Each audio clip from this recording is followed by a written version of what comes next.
palavra de Deus ela é viva, perfeita e eficaz. E o registro bíblico de hoje nós vamos continuar nossa série de análises das cartas de Paulo.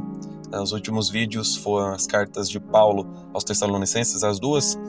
E hoje começando a primeira parte. Por que eu digo a primeira parte? Porque Paulo enviou duas cartas aos Colossenses. Não diretamente à igreja de Colossos, mas enviou pelo menos ao público crente de Colossos. Por que eu digo isso? Porque nós temos a carta de Paulo aos Colossenses e nós temos também a carta de Paulo a Filemon, especificamente, tá? Além de Tito, além de Timóteo, né? Cartas paulinas especificamente a uma pessoa, nós também temos a carta de Paulo a Filemon.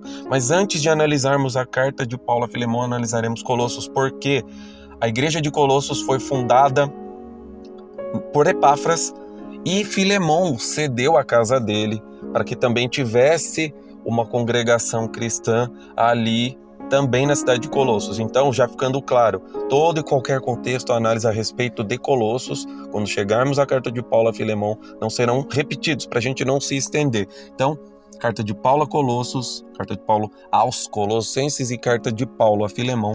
O contexto vai ser dado aqui nesse primeiro vídeo e no segundo vídeo a gente vai analisar mais especificamente a carta de Paulo a Filemon. Certo? Então vamos lá. Colossos.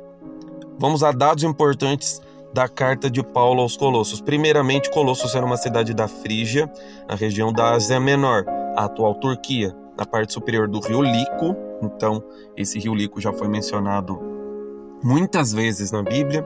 Em outros vídeos nós vamos entrar em mais detalhes para a gente não ficar muito preso à geografia, tá? É só para a gente entender onde ficava localizado, tá?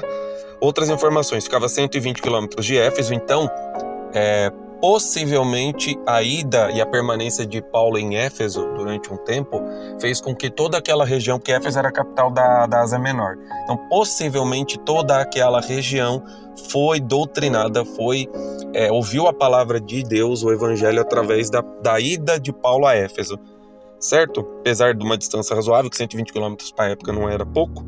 Na época da carta, era uma cidade pequena, menor que Hierápolis e Laodiceia. Então, a igreja de Laodiceia de Apocalipse também tem relação com essa passagem de Éfeso.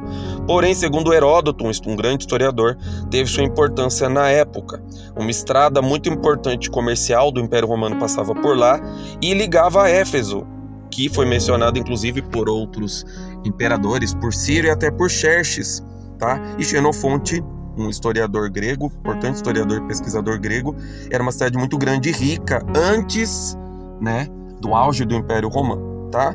E era uma cidade referência na indústria têxtil, inclusive a cidade de Colossos é referente a uma cor de uma lã, colossinos, tá?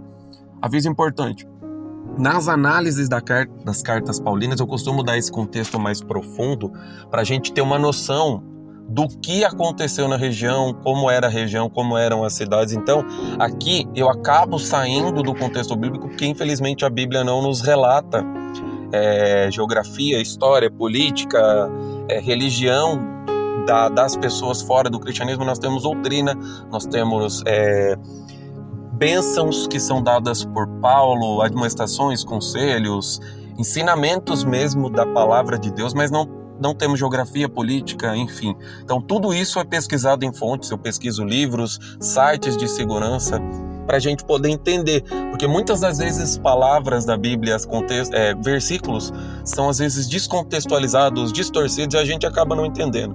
Então, orar a Deus, pedir o entendimento, o discernimento, e essa pesquisa faz parte da vida cristã, entender os porquês da Bíblia. Isso cabe a nós, sim, a Bíblia é a palavra de Deus, mas cabe a nós querer se aproximar dele e pesquisar e entender. Então esses vídeos são basicamente para ampliar a visão cristã da palavra de Deus, pelo menos ampliar um pouquinho, para a gente poder conhecer um pouquinho mais a Deus enquanto estamos aqui.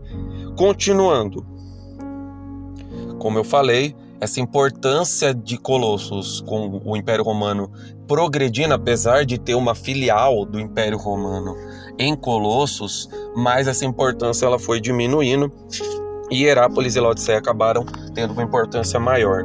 Era uma cidade que tinha sua renda turística, então era uma cidade que tinha um tráfego de pessoas muito grande, apesar de não ser portuária, como Éfeso, como Tessalônica. Então você tinha fontes de águas terapêuticas. E mesmo com essa perda de importância, como eu falei, ainda assim era utilizada como uma das sedes do governo romano, do Império Romano, tá?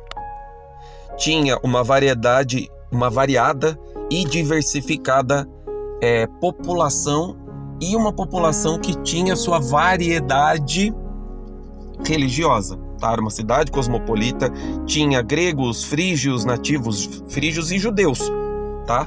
Então, tanto quanto outras igrejas cristãs, você vai analisar na carta de Paulo aos Colossos, principalmente no capítulo 2, Paulo falando para orar e meditar na palavra, igual no Salmo 1, porque você se fortalecendo na palavra, crendo que Jesus ele é homem perfeito e ele também ele é Deus perfeito, então você crendo nele, analisando a palavra como os bereanos fizeram, que foi mencionado nos vídeos anteriores, você consegue ter uma noção maior de Deus, uma noção maior da palavra. Então, você tendo essa análise, você se fortalece contra as vãs doutrinas, porque tendo muita gente de povos diferentes dos judeus, dos que se converteram, gregos que também se converteram, mas gregos que não criam nisso, então você tem que se proteger. E Paulo, no capítulo 2, ele vai falar muito isso, já antecipando para a gente poder entender um pouquinho, tá bom? Então, principal problema da igreja de Colossos, que fez com que Epáfras, o principal sacerdote da igreja de Colossenses e também dessa ligação com Filemão, já fica claro aqui, era o sincretismo judaico, acreditar em fontes energéticas,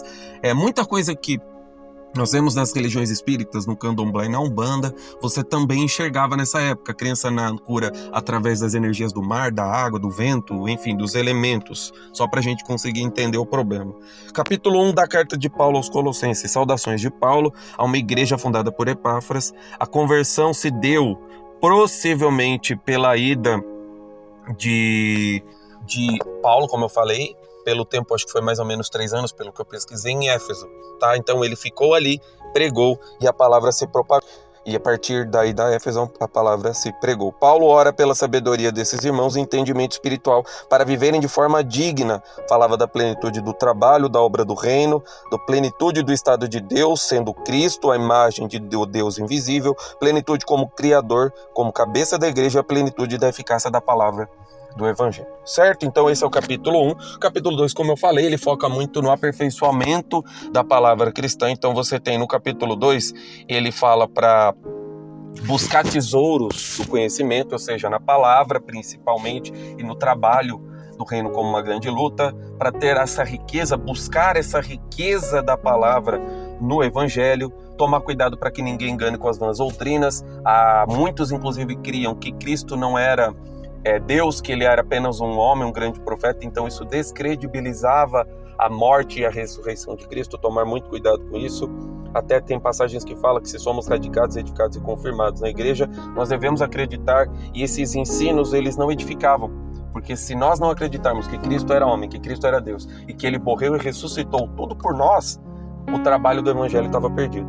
Que a palavra de Deus ela é perfeita, conforme eu falo todo começo de vídeo, que tem muitos tesouros que devem ser buscados e estar aperfeiçoados, ou seja, buscar a perfeição todo dia, buscar a santidade todos os dias. Isso é um trabalho, tá? De todo cristão, de todos nós, buscarmos nos aproximar de Deus, porque Deus ele é perfeito, e eu acho que isso é algo que nós devemos orar e pedir a Deus para que nos ajude. Aplicar a palavra, ou seja, fazer como Paulo e Silas vieram de Filipos para Tessalonicenses, com o corpo mostrar a obra do Evangelho, o sofrimento, os açoites, enfim.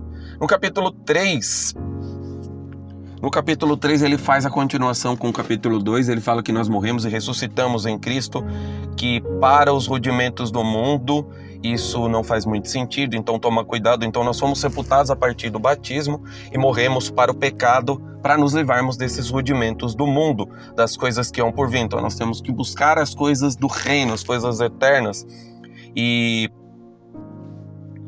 tomar cuidado com culto a anjos, baseados em ideias da mente, filosofias físicas misturadas com o espiritualismo e a espiritualidade, com os elementos dentro de um cristianismo todo confuso. Tomar cuidado com essas doutrinas, e introduz dentro do capítulo 3, falando do ressuscitar de Cristo, da mediante, ou seja, então ele fala primeiro a saudação, ele ora pelos crentes de Colossos, fala no capítulo 2 sobre meditar na palavra, orar, buscar, aperfeiçoar, e 3 já começa da ressuscitar, ou seja, as doutrinas começam aqui, que somos ressuscitados com Cristo mediante a fé no poder e recebemos novidade divina, sendo que Cristo vive assentado à direita de Deus, buscar as coisas lá do alto, nas coisas lá do alto pensar. Então, ele está falando para olhar para Cristo, então somente para Cristo, para as coisas de Deus, trabalhar na obra e ser melhor. A nova vida, ou seja, você morreu para quem você era, você não é quem você era, você é uma nova criatura, buscando a nova vida. E quem for desobediente à ira de Deus vai se sobrepor. Está no capítulo 3, no verso 6. Certo? Capítulo 4. O capítulo 4, ele dá notícias sobre o que aconteceu com ele, até porque a carta foi enviada por... Assim, a gente não tem a precisão de quem enviou a carta, porque Epáfras, o principal líder espiritual, estava preso junto com Paulo. Possivelmente ele levou a carta após ser solto, ou foi Tíquico que guiou Onésimo de volta a Filemão, vai ser mencionado isso no próximo vídeo. Então tudo isso nós devemos tomar cuidado, porque nós não temos informações precisas de quem de fato enviou a carta, certo? Na Bíblia faz menção de alguns nomes, Tíquico, Onésimo e Epáfras, tá? Então nós temos essa informação, a carta de fato chegou aos Colossenses, porque a igreja, apesar de um terremoto que possivelmente destruiu a região de Colossos, não foi reerguida, mas a igreja de Colossos permaneceu durante um tempo, isso é fato. A igreja de Colossos recebeu essa carta e possivelmente Timóteo, que era um dos principais obreiros de Paulo, conseguiu ajudar as pessoas ali. Então, o que ele fala? Aplicações individuais, final do capítulo 3, eu vou deixar o capítulo 3 por último, porque eu vou ler o capítulo 3 para você ver as aplicações, a doutrina que Paulo fala, e isso já fica claro até para regras para nós cristãos da igreja de hoje, contemporânea. Tá? Então no capítulo 4 ele exorta a oração, como eu falei, ele volta de novo, fala que eles estão presos, mas que eles estão orando, dá notícias de Paulo, manda saudações através de Epáfras. Então o que acontece? Ele dá a notícia porque Epáfras está preso com ele, tá? Estudiosos acreditam que foi na prisão, na terceira prisão de Paulo, na segunda em Roma, já na cadeia, ou na prisão domiciliar com Epáfras, tá? Prisão domiciliar em Roma, porque em Roma, Paulo ficou preso domiciliarmente, porque ele era romano, e apesar de ter descendência judeu, falar vários idiomas, ele era romano, tinha descendência romana, então ele teve esse direito antes de ir para Cesareia, ser condenado definitivamente. Então, acredita-se que foi numa das situações, não foi em Éfeso, então, porque a carta tem Epáfras estava ali, tá? Então, até a palavra de Éfeso chegar a Colosso, então você conjecturando, infelizmente sem contexto bíblico, né? Dentro da Bíblia, você acaba tendo que imaginar coisas, situações para poder encaixar. Então, bem possivelmente foi nessa situação, e ele manda notícias através do mensageiro. Tíquico era um mensageiro fiel, então possivelmente também é uma possibilidade. E no capítulo 3, que é o que eu vou ler da passagem, ele dá várias instruções para a vida santa e aplicações individuais. Vamos lá, capítulo 3 de Colossenses. Portanto, já que vocês ressuscitaram com Cristo, dediquem-se às coisas que são do alto, onde Cristo está assentado à direita de Deus. Pensem nas coisas do alto, não nas coisas da terra, pois vocês morreram e a vida de vocês está escondida com Cristo em Deus. Quando Cristo, que é a vida de vocês, se manifestar, então vocês também serão manifestos com Ele em glória. Portanto, façam morrer tudo o que pertence à natureza terrena de vocês: imoralidade sexual, impureza, paixão, desejos maus e a cobiça, que é a idolatria. É por causa dessas coisas que vem a ira de Deus sobre os que vivem na desobediência, as quais vocês praticaram no passado, quando costumavam viver nelas. Agora, porém, abandonem todas estas coisas: ira, indignação, maldade, calúnia e linguagem indecente no falar. Não mintam uns aos outros, uma vez que vocês já se despiram do velho homem com suas práticas e se vestiram do novo, o qual está sendo renovado em conhecimento à imagem do seu Criador. Nesta nova vida não há diferença entre grego e judeu, circunciso e incircunciso, bárbaro e cita, escravo e livre, mas Cristo é tudo e está em todos. Portanto, como escolhidos de Deus, santos e amados, vistam-se de profunda compaixão, bondade, humildade, mansidão e paciência. Suportem uns aos outros e perdoem as queixas que tiverem uns contra os outros. Perdoem como o Senhor os perdoou. Sobre todas essas coisas, porém, vistam-se do amor, que é o elo perfeito. A paz de Cristo deve ser o juiz no coração de vocês, visto que foram chamados para viver em paz como membros de um só corpo. E sejam agradecidos. Que a palavra de Cristo habite plenamente em vocês. Ensinem e aconselhem uns aos outros com toda a sabedoria. Cantem salmos, hinos e cânticos espirituais a Deus com gratidão no coração. Tudo o que fizerem, seja em palavra, seja em ação, façam-no em nome do Senhor Jesus, dando graças a Deus, Pai, por meio dele. E ele continua, no capítulo 3 eu li só as principais regras que ele deu, ou seja, instruções para uma vida santa, principalmente dentro da obra, tá? Então, Colossenses capítulo 3, do 1 ao 16. Foi o que eu li, do 17, perdão. Então, Colossenses capítulo 3, versos do 1 ao 17. E depois ele dá mais alguns conselhos para as esposas, para os escravos, pais. Ele é até legal, ó, que ele fala, ó, esposas, sujeitar-se aos seus maridos, maridos, ama a esposa de tal forma que não leve a amargura, filhos obedeçam seus pais, pais não irritem seus filhos, escravos obedeçam seus servos, seus senhores, e tudo que fizerem façam de coração como para o Senhor e não para homens, e quem cometer injustiça de volta injustiça, e nisso não há favoritismo. Ou seja, aqui ele já está fazendo uma menção, inclusive, talvez, para Filemão. A gente não sabe qual carta chegou primeiro, mas acredito que as duas chegaram ao mesmo tempo, que as igrejas tinham uma relação, Epáfras tinha relação com Filemão. Então fica aqui esse conselho no capítulo 3, tá?